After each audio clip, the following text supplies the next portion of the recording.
ارسطو، فکر، فطرت اور فلسفے کا درویش۔ انسان نے جب شعور کی پہلی آنکھ کھولی تو سب سے پہلا سوال یہی تھا کہ میں کون ہوں، اور دوسرا سوال یہ کہ یہ دنیا کیا ہے۔ کچھ لوگ ان سوالوں سے گھبرا کر مذہب کی طرف چلے گئے، کچھ نے شاعری میں پناہ لی، اور کچھ ایسے بھی تھے جنہوں نے دلیل، مشاہدے اور تجربوں کے زینے چڑھ کر ان سوالوں کو سمجھنے کی کوشش کی۔ انہی میں سے ایک ارسطو، ایک ایسا مفکر جس کا دماغ ایک عالم کی طرح سوچتا تھا، ایک سائنسدان کی طرح مشاہدہ کرتا اور ایک استاد کی طرح سکھاتا تھا۔ وہ نہ صرف یونان کا فکری اثاثہ تھا بلکہ آج تک پوری دنیا کے فکری افق پر ایک روشن ستارے کی طرح چمک رہا ہے۔ ارسطو کا زمانہ چوتھی صدی قبل مسیح کا ہے۔ وہ مقدونیہ میں پیدا ہوا جہاں اس کا باپ شاہی طبیب تھا۔ ابتدائی تعلیم وہیں حاصل کی، پھر 21 سال کی عمر میں ایتھنز چلا گیا جہاں اس نے افلاطون کی اکیڈمی میں 20 سال گزارے۔ افلاطون کا فلسفہ اس وقت یونان کا سب سے طاقتور علمی دھارا تھا، اور ارسطو اس دھارے میں ایک باقاعدہ موج کی مانند شامل ہو گیا۔ مگر ارسطو وہ نہیں تھا جو کسی ایک فکر کا قیدی بنے۔ وہ سوال کرنے والا، وہ پہلو بدلنے والا، وہ ہر نظریے کو پرکھنے والا، اور سب سے بڑھ کر وہ اپنی راہ خود بنانے والا تھا۔ ارسطو نے افلاطون سے سیکھا کہ خیالات ہر چیز کی اصل ہوتے ہیں، مگر وہ اس نظریے سے مطمئن نہیں ہوا۔ اس نے کہا نہیں، حقیقت صرف ذہن میں نہیں بلکہ باہر کی دنیا میں بھی ہے۔ اس درخت میں بھی ہے جس کے نیچے تم بیٹھے ہو، اس پرندے میں بھی ہے جو اڑ رہا ہے، اور اس مٹی میں بھی جو تمہارے قدموں میں ہے۔ ارسطو کا یہ انقلاب موقف علم کی دنیا میں ایک طوفان کی طرح آیا۔ اس نے فلسفے کو محض تصوراتی باتوں سے نکال کر مشاہدے، تجربے اور منطق کی راہ پر ڈال دیا۔ ارسطو کا علم حیرت انگیز طور پر وسیع تھا۔ وہ بیک وقت فلسفی، سیاستدان، ماہر حیوانات، منطق دان، شاعر، ماہر اخلاقیات اور فزکس کا طالب علم بھی تھا۔ اس نے علم کو خانوں میں تقسیم کرنے کی بنیاد رکھی۔ وہ کہتا تھا کہ ہر علم کی ایک فطری ساخت ہوتی ہے اور ہمیں اس کے موضوع کے مطابق سمجھنا چاہیے۔ مثلا اخلاقیات انسانی عمل سے متعلق ہے، جبکہ طبیعیات، فزکس فطرت کے حرکات کو سمجھنے کا علم ہے۔ یہ سادہ سی بات آج ہمیں معمولی لگتی ہے، مگر اس وقت علم ایک مرکب گڈ مڈ تھا۔ ارسطو نے اسے ترتیب دی، اس کا ڈھانچہ بنایا اور اسے سلیقہ بخشا۔ ارسطو کی منطق نے دنیا کو سوچنے کا ایک نیا طریقہ دیا۔ اس نے بتایا کہ ہر دلیل ایک مقدمے سے شروع ہوتی ہے اور ایک نتیجے پر ختم ہوتی ہے۔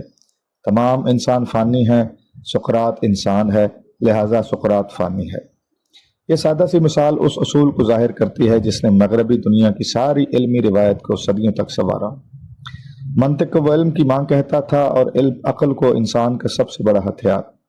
ارسطو کے نزدیک جو چیز انسان کو باقی مخلوق سے ممتاز کرتی ہے وہ اس کی عقل ہے، اور اگر انسان اپنی عقل کا استعمال نہیں کرتا تو وہ محض ایک جانور ہے جو باتیں کرتا ہے۔ سیاست پر اس کا نظریہ بھی غیر معمولی ہے۔ وہ کہتا ہے کہ انسان ایک سماجی جانور ہے، یعنی انسان فطری طور پر ایک سماجی مخلوق ہے، وہ تنہا نہیں جی سکتا۔ اسے ایک معاشرہ، ایک ریاست اور ایک نظام چاہیے۔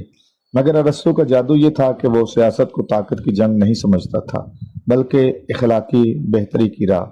اس کے نزدیک سیاست کا مقصد صرف امن قائم رکھنا نہیں بلکہ انسانوں کو بہتر بنانا بھی تھا۔ اگر ریاست انسان کو اخلاقی عدل اور علم سے آراستہ نہیں کرتی تو وہ ناکام ریاست ہے۔ کیوں؟ ارسطو نے سیاست کو فلسفہ، اخلاق اور تہذیب کے ساتھ جوڑا۔ ارسطو کا ایک پہلو یہ بھی ہے جو کئی بار نظر انداز ہو جاتا ہے، اس کی استادانہ طبیعت۔ وہ صرف نظریات پیش نہیں کرتا تھا، وہ انہیں سکھاتا بھی تھا۔ طلبہ کو بٹھا کر سمجھاتا، سوالات کے جوابات دیتا، دلیل پر دلیل رکھتا، اور اگر کوئی غلط ہوتا تو اسے سختی سے نہیں بلکہ نرمی سے قائل کرتا۔ اس کا سب سے مشہور شاگرد سکندر اعظم تھا، وہی سکندر جو بعد میں آدھی دنیا فتح کر گیا۔ وہ ارسطو کے دروس سن کر بڑا ہوا، اس کے الفاظ کو دل میں بٹھا کر میدان جنگ میں اترا۔ کہا جاتا ہے کہ سکندر جب نئی قوموں پر قبضہ کرتا تو ان کے رسم و رواج، مذہب اور زبان کا احترام کرتا۔ یہ برداشت اور فکری وسعت اسے ارسطو سے ہی ملی تھی۔ مگر سوال یہ بھی اٹھتا ہے کہ ارسطو کی سوچ کیا مکمل تھی؟ کیا وہ انسان کی روحانی اور یا ماورائی پہلوؤں کو نظر انداز نہیں کرتا؟ کیا اس کا فلسفہ صرف مادے، جسم اور عقل پر مبنی تھا؟ سچ یہ ہے کہ ارسطو کا جھکاؤ عملی دنیا کی طرف زیادہ تھا۔ وہ آخرت یا روح کی بات کم کرتا تھا، کیونکہ اس کا یقین تھا کہ جو کچھ ہمارے سامنے ہے وہی ہمارے غور و فکر کے قابل ہے۔ یہی وجہ ہے کہ اسلام مفکرین میں کچھ لوگ اسے سراہت رہے ہیں، جیسے ابن رشد، جبکہ کچھ جیسے امام غزالی اس پر تنقید بھی کرتے ہیں۔ لیکن اگر جانبداری سے دیکھا جائے تو ارسطو کا مقام اس کی علمی دیانت، فکر کی وسعت اور دلیل کی طاقت سے بنتا ہے۔ اس نے دنیا کو سوچنے، سوال کرنے اور جواب ڈھونڈنے کا سلیقہ دیا۔ اس کا انداز فلسفیانہ ضرور تھا، مگر مقصد ہمیشہ عملی زندگی کی بہتری رہا۔ وہ کہتا تھا، اچھا انسان بننے کے لیے صرف علم کافی نہیں، عادت بھی ضروری ہے۔ یعنی تم چاہے جتنے فلسفے پڑھ لو، اگر تمہاری عادات اچھی نہیں تو تم فلسفے کے خول میں چھپے ایک ناکام انسان ہو۔ ارسطو آج بھی زندہ ہے۔ یونیورسٹیوں کے نصاب میں، عدالتوں کی منطق میں، سیاست کے اصولوں میں، حتیٰ کہ روزمرہ زندگی میں بھی اس کی فکر کی گونج سنائی دیتی ہے۔ وہ ہمیں سکھاتا ہے کہ علم کا مطلب صرف معلومات نہیں، بلکہ زندگی کو بہتر بنانا ہے۔ وہ کہتا ہے کہ ہر چیز کا ایک مقصد ہوتا ہے، درخت کا مقصد پھل دینا، پرندے کا مقصد اڑنا، اور انسان کا مقصد فضیلت حاصل کرنا۔ اور فضیلت کیا ہے؟ یہ کہ تم سچ کو تلاش کرو، حق کو پہچانو، عدل سے جیو، اور دوسروں کے لیے بھی وہی چاہو جو اپنے لیے چاہتے ہو۔ ایسا فلسفہ، ایسی فکر اور ایسا انسان شاید صدیوں میں ایک بار آتا ہے۔ ارسطو کوئی بزرگ نہیں تھا، نہ پیغمبر، نہ ولی، مگر وہ علم کا ایسا چراغ تھا جس نے اندھیروں کو شکست دی اور شعور کو نئی راہیں دکھائیں۔